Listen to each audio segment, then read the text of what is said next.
Icebreakers, our weekly insider segment with Frank Seravalli, as we empty the notebook and we are starting out west in Vancouver. Listen, Frank, we love that Vancouver front office because it feels like every month, every 6 weeks, they're itching to make a big splash somewhere. They are known as the most active and aggressive when it comes to improving their roster. So what are Jim Rutherford and Patrick Allvin looking at now? Yeah, so I do believe that Patrick Allvin and Jim Rutherford have been making calls to find out what the market looks like. However, I think for right now, they really are excited to see what the full complement of their roster looks like once Dakota Joshua and Derek Forbort are back. I'm told with Dakota Joshua, who's coming back off-season surgery, testicular cancer, and it's been obviously a tough few months for him. He's really close. I don't think Saturday is an option, but I think later next week is for Joshua to return to the lineup. So that's really important. And if the Canucks are going to go out and make a move, I believe that it would be for more efficient puck movers. That's been the one sort of eyeballed complaint to this point has been their first pair is really good at getting out of their own end, but they struggle with the latter half of their defense. And they're going to need to turn that around. And that's definitely a focal point for the Canucks as they continue to look at the market. Yeah, and it's a reason why pieces like Brandstrom and Juleson are getting into their top six over someone like Vinny Desharnais, who they gave 2 years, $2 million to. They're itching for puck moving. Next area I want to go to out east. Yesterday, we showed that great video of Don Waddell cruising on his Green Lantern scooter, Frank. But he has been active not just on the scooter, but maybe on the phone lines as well. They've been one of the best stories in the league. What could Don Waddell be looking to get up to in his first season as GM? Well, it's not going to be adding in the short term, which isn't a surprise to Blue Jackets fans. However, he has let teams know that he's interested in taking on contracts that may be viewed as undesirable in exchange for assets. They've got cap space. Everyone knows that it's use or lose. In fact, the number of teams that have cap space that are willing to take on contracts, that number has dwindled a bit. And also, we're in a year in which with increased cap space, there probably won't be a need for third party brokers when it comes to the trade deadline. Columbus is aware of that. They want to flex that and use their cap space to take on deals. It's just that to this point, the ones that have been floated to Don Waddell are guys that have 3 to 5 years left on their deal, which is fascinating to think about. Teams that have made long term commitments that they're already unhappy with. You could go through cap wages or wherever you go to pinpoint who those guys might be. But Don Waddell's response has been, I'm not really interested in guys that long because somewhere in that 3 to 5 year window, my team's going to be better and should be pushing for the playoffs. And I don't want to devote cap space to players that are already viewed as undesirable. So they're open, and there's also no urgency to do this because they're already above the salary cap floor. And so that's not going to be a concern moving forward.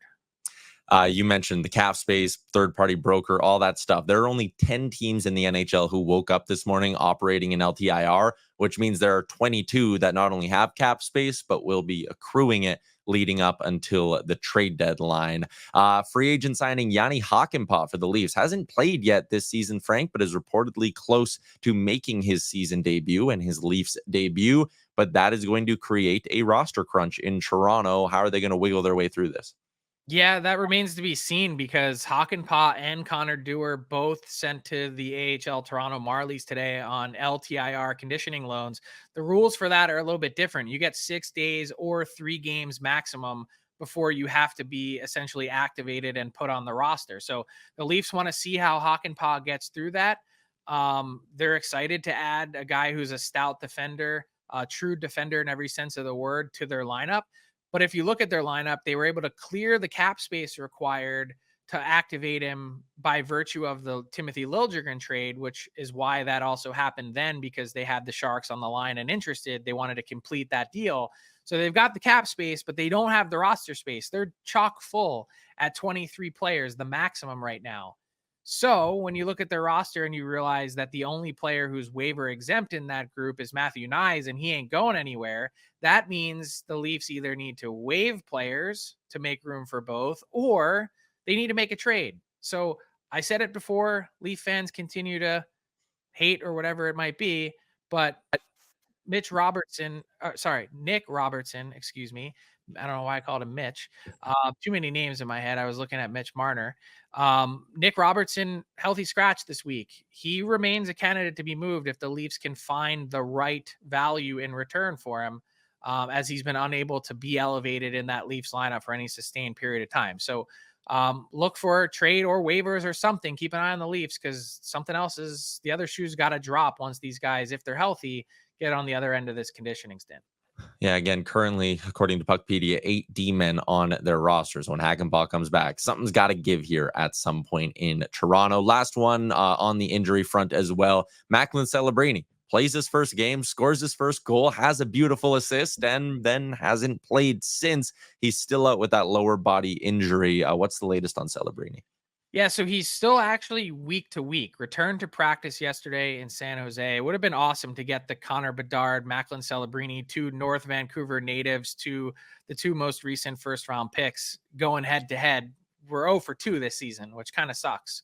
1 month into the year, and the next time they play isn't until March 13th. So feels forever away, but the news on Celebrini is that there's no rush here. They want to get through the weekend and see how he feels. A very best case scenario would be Macklin Celebrini is back late next week. So still another week to go, potentially longer than that. This has been a nagging hip injury that they want to make sure is in his rearview mirror before he comes back to play and create some of that magic that we saw 7 minutes into his first NHL game. They need it. Will Smith got on the board twice last night. His first 2 NHL goals. Great story, but Will Smith, Robin needs Batman back. 3 dubs in a row for the San Jose Sharks as they won another one last night, powered by Will Smith. What's up, hockey fans? If you enjoyed that video, then you need to be hitting the subscribe button right here at Daily Faceoff. Exclusive interviews and analysis from our hockey insider Frank Seravalli, fantasy updates from Brock Sagan, and a daily live show at noon Eastern, Monday through Friday. You don't want to miss any of the fantastic content, so hit that subscribe button.